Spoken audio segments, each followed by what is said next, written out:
And we are rolling. Hi, I'm Charlie.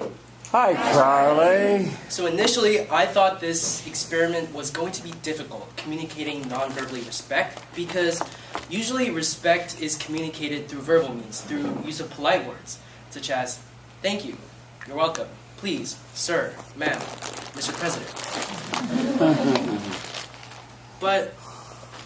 What I found in my experience was that nonverbal communication of respect is more overt in, like, say, Asian culture, such as bowing of the head. It's pretty explicit. And what I've also realized, because coming from Asia, is that in Asia, the concept of respect is a concept that flows upstream, like a salmon, you know? So you would respect someone as one would respect an employee would respect a boss, or a son would respect a mother, but vice versa wouldn't really compute in the minds of someone who was born and grew up in Asia. However, I disagree with this notion that respect should only flow upstream. For one simple reason, is that everyone wants respect. There's no one that's ever went, oh, you know what, I wish people respected me less. And even though not everyone may deserve it, it's still nice to give it nonetheless. So through this experiment, I found one thing. There's this one element that makes a difference and is a determinant of whether you'll succeed in communicating respect verbally, non-verbally. And that one element is sincerity. Because people aren't stupid. Well, most people. People aren't dogs responding positively to any mere signs of interaction. People can tell if you're being genuine or not, or if you're just doing it for the sake of having an ulterior motive, and people respond accordingly. And to demonstrate this, I have 3 stories for you. The good, the bad, and the ugly. The good happened right when I started my experiment, right on the floor I live, the dorm floor I live. Every day, there is a cleaning lady who cleans the bathroom, and every day I would say the same thing to her as I walk by. Hi, how are you? And she would respond back, hi, good, how are you? And I'd say great. However, this was always just out of obligated politeness. This time, I added that element of sincerity. When I said the same exact things to her, I say every day, I looked at her, I acknowledged her presence, I nodded, and I said, hi, how are you doing? And this made all the difference in the world in her reaction. There was more kindness in her voice. She reciprocated the smile I gave back to her, and the next day it was the same. So I think that this kind of respect is one that lasts. It's not just temporary. As for the bad, it's not all good. In my communications class, one of my communications classes is very popular. So at the end of the class, the professor said, okay, you guys line up with a TA, and we'll give you a PT number for everyone. And because this class was so popular, there were 40 or 50 people in the class that wasn't enrolled. And they all rushed to her, and you could tell that she was very annoyed. She was very ticked. She started snapping at everyone, telling everyone to get in line. And then she made these snarky comments like, you guys, it's not the end of the world. Stop being so dramatic. And as she said this, the students responded accordingly, like looking at their friends and going like, or they would give the TA the stink eye.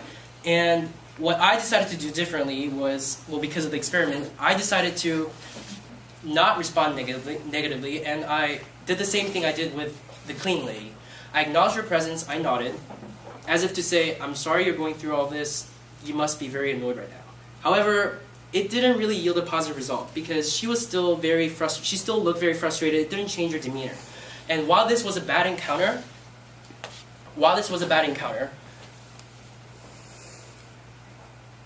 I still enjoyed this encounter, because respect isn't given for the sake of gaining respect back.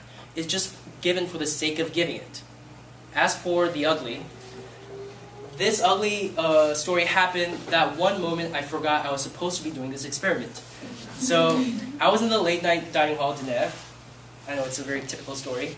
Lining up at the cashier, and when I showed this little side of impatience, the cashier snapped at me and said, "Could you please wait a second?" And instead of responding with respect, I frowned at her in disapproval, and this didn't help the situation at all. it actually made things worse. So what I learned from this is that if there's a negative situation and at least one person doesn't step up and change the dynamic or convey respect, it only gets worse. And what I learned from all these stories is that respect, communicating respect non-verbally has that one important element of sincerity. You can give the greatest respect in the world, the most humanly possible respect, but if it doesn't come from the right place, it just doesn't seem that real. So overall, I initially thought this experiment would be difficult, but in actuality, it really wasn't all that difficult. All I needed was that element of respect. And what I also learned was that even if it isn't reciprocated, it's still nice to give respect because it doesn't cost me anything, but it may mean the world to a person who's receiving it. So what I'm going to take away from this is that I'm going to try to be more respectful towards everyone, even if I don't feel like they deserve it. I'm just going to be that. Thank you. Thank you. Okay, where are we? We're somewhere. Hi, I'm Kelly. Hi, Kelly. Great job, Charlie. I thought you're really engaging and easy to follow. I really liked the 3 points you made. They're really distinct. The first one, the sincerity, if you show respect, you're not hoping to gain anything else for your motives. And then the last one, how you should be the one to step up if there's no respect. And for some of the other speeches, I kind of zone out and kind of miss the chunk, like the reason they're telling the story, but yours was very clear. Thank you. Good, that's honest feedback. Have you commented? You commented already? Okay, here, yeah. I'm Ashley. Hi, Ashley. Well, I thought your speech was really great. I'm sitting in the back, so sometimes the other speeches I couldn't really hear too clearly. But you spoke loudly and you paced yourself well. However, I thought you moved around a bit too much and used a little too many hand gestures. But it was good. Okay. Thank you. Very active speaker. I hope I didn't get you out of range. I didn't think you moved so much as this previous mover did. I think that I liked your introduction about the upstream and the Asian one way toward the boss or the mother or the father or the grandparents and that sort of thing. And I like that you're rebelling against that, shall we say.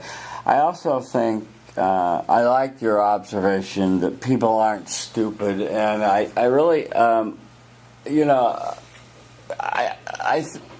think that it's really a truism that people aren't as stupid as we'd like them to be, and we hope they are, but they're not, and we sometimes think people are stupid and they're not, and they're really getting a lot more than we give a lot of people credit for, and I think it's really sad when we're condescending toward especially working class people and things like that. I think it's very sad because they do have a certain ability to pick up vibrations and common sense, and they get it.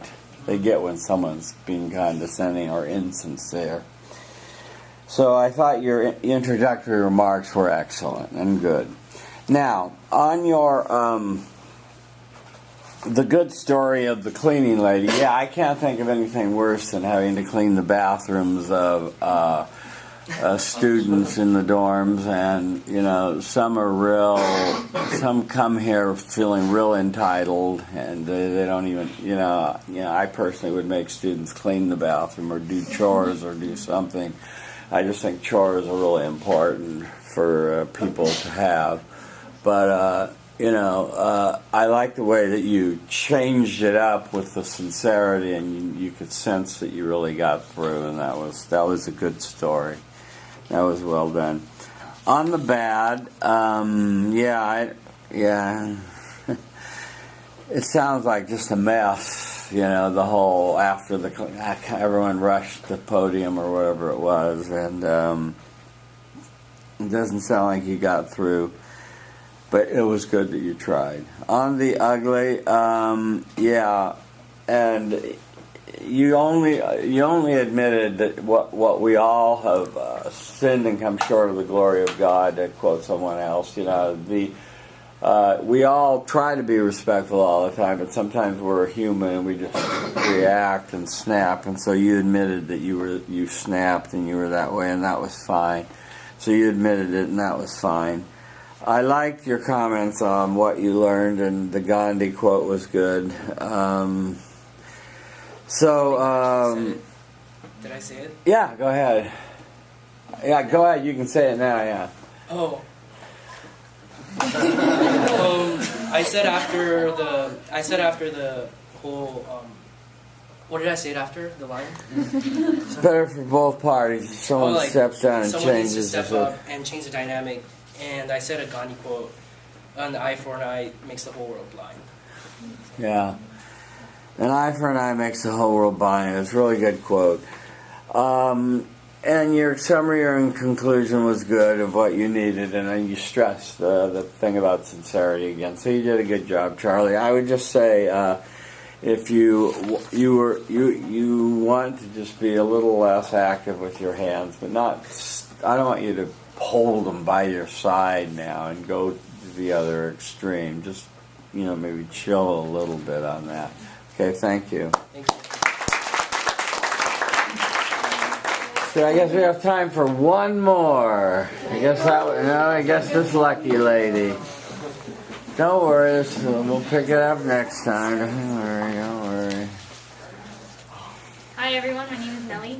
Hi Nellie. So like Ava's story started off, I come from a really cultured family. My background is Armenian. So we do the whole double kiss thing when we, double cheek thing when we meet someone new, even if we don't know them, just out of the sign of respect. And I guess in American culture, it's a little bit more common for you to extend a hand out, shake their hand, or give them a friendly hug. So with that being said, different people from different cultures and different backgrounds kind of interpret and take respect in different ways. So with this experiment, I went really strict on the instructions, and I only did the head nod thing, only because I feel really awkward doing this, and I don't think it would come across appropriately. So I went with the head nod thing, and I have 3 different stories to share with you about the results from the head nod: the good, the bad, and the ugly. The good one was I had an hour gap between my classes, and I was sitting down having some lunch, just reviewing notes. And I saw a girl sitting in front of me, and she was also sitting alone. So I looked up, we made eye contact, I gave her a little head nod, she gave me one back, and it kind of broke this barrier that everyone has around them, you do your thing, I do my thing. So I think it made us both feel good in a way. So that was a result good. A bad example of what happened is that I was walking to class, and I gave someone else the head nod, and I guess the head nod could be interpreted in a way of respect, or it can be like a, hey, I know you, what's up, how's it going, kind of thing. And so the second person interpreted it in that way, and so they were like, me, I don't know you, what are you saying to me? So, yeah, and I guess that, again, comes from, your background, or who you show respect to, how you show it in different ways. And the third story is the ugly story, where I, again, did the head nod, and there was a girl and a boy walking by, and I guess the guy in me made eye contact, so when I gave the head nod, I think the girl felt a little jealous, and so she grabbed her boyfriend's hand. It was completely interpreted the wrong way, and I didn't mean it at all. And so I guess it came across the wrong way, but I was totally not trying to be disrespectful or anything. I was just trying to give them the respectful head nod. And so what it comes down to is me being a very shy person. You could probably tell my hands are shaking, my face is a tomato right now. I can feel the blood flowing. But my ways of showing respect are kind of a little bit more subtle and not as out there. So when I thought the head nod, hey, I can just give a head nod to everybody, that's not that hard. But people who are a little bit more vocal and a little bit more out there and extroverted kind of show it in a different way and take my introverted ways of showing respect in a completely different context. So. Thank you.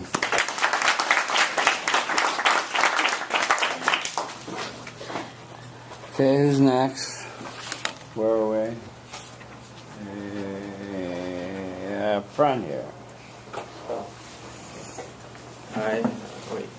What'd you like? Doesn't she? Oh, I thought we were out of time, so we're just like going through these. We are out of time. Yeah. Hi. I'm Nathan. Hands out of your pocket. Sorry. Okay. I thought your speech was great. I mean, you felt really friendly and relatable, and I personally like little hand gestures, so I thought they were good balance, and you don't seem shy at all. So Thank you. Thank you, Nathan. Improvement. Okay. Hi, I'm Devin. Hi, Devin. I really liked your speech. I would just say the hand gestures, they were good, but it would be a little distracting. So maybe a little bit less of that. Okay. Yeah, just a balance, Nellie, is you started with the Armenian culture, and I would like to have tied back to that as the first thing. The second thing is there's a danger in the head nod that you discovered, and you can do the exercise by just non-verbally repeating the mantra and giving off the vibration that you respect everyone you meet by just repeating the mantra as you walk around. I respect you, silently saying it to yourself. Okay, I'm glad you. I want to focus on the third one because it's a common one. I like the line you use here. The girl gave me the stank eye. I like that line. The stank eye. That's a good, vivid image. Yeah, people as long as your heart is pure, and it was, that's fine, but people misinterpret, because meaning is in the receiver. That's what we teach in the Communication Studies Department. Meaning is in the receiver. You didn't intend that, but meaning is in the receiver, and so the girl thought you were on the make for her boyfriend. And the other way that this is misinterpreted is many men are the heart is a lonely hunter. They think a nod means, she wants me. It's kind of pathetic, actually. Right? And so you got to watch the nod. I would lose as a way to communicate respect. You got to be judicious about it. Right? Okay. Other than that, just a little more vocal variety, but overall you did a good job. Thank you. Okay, our work is done for the day. Return with honor.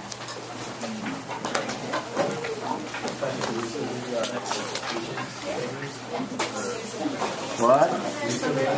No, hang on to it till you do it.